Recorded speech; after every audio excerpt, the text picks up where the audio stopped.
Hey guys, welcome back, it's Meg. Today we're going to be running a 25 Tazavest Shoots of Wonder Tyrannical Postmaster.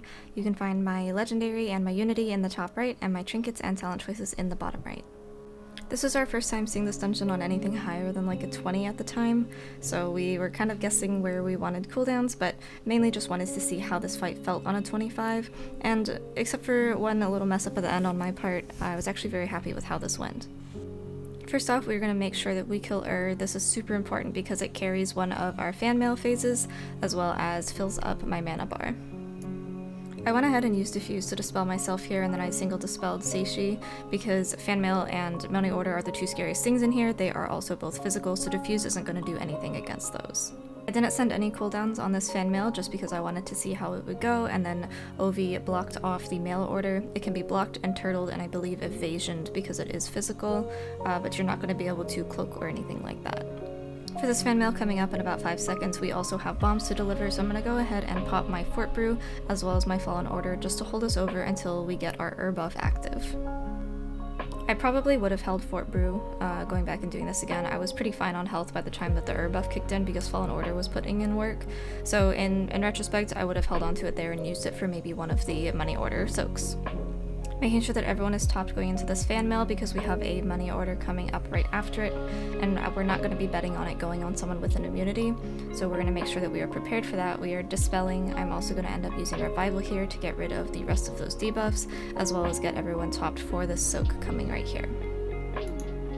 Our mage was the lowest here, so I went ahead and used Cocoon on them because everyone else was relatively topped, and we're going to go ahead and recover for this so we can get ready for the bomb delivery as well as the next fan mail.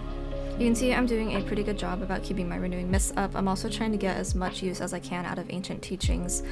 Going back, I would probably actually run Tear of Mourning for this dungeon just because people get very, very low, and I'm not really getting a whole lot of value out of my Ancient Teachings because we are doing bombs and running around for that. This next fan mail coming up in about 10 seconds is going to be our Lust as well as I Pop Chi-Ji just to get people topped. Again, we have a money order coming right after this fan mail. So this fight is very, very busy, and it's important, especially on high Tyran weeks or in Grievous weeks, is to keep everyone topped as much as you can. So making sure that you have all of those hots rolling and have your cooldowns properly managed. This fight will be difficult still, but it'll definitely be doable. We've got about 9 seconds left on Crane and another fan mail coming just before that, so we're going to use Crane to top everyone up during the bombs, and then for the next fan mail coming, we're going to go ahead and just heal through this naturally. I probably could have waited a couple of seconds on Crane when I used it initially and had a little bit of maintenance left over here, but it ended up working out fine. Everyone's health gets super, super low just because a couple of us are not quite as geared as the others, as well as this is a pretty high Tyran boss that is difficult mechanically as well. Went ahead and popped Fallen Order here just to get people topped for the fan mail. We've got another money order coming right after, as well as a soak. So this is a pretty bad overlap.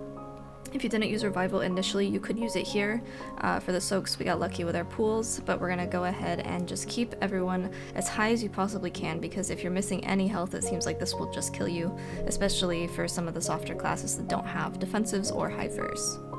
My mistake here, I have 10 seconds left on Fort Brew and I've got 6 on Cocoon.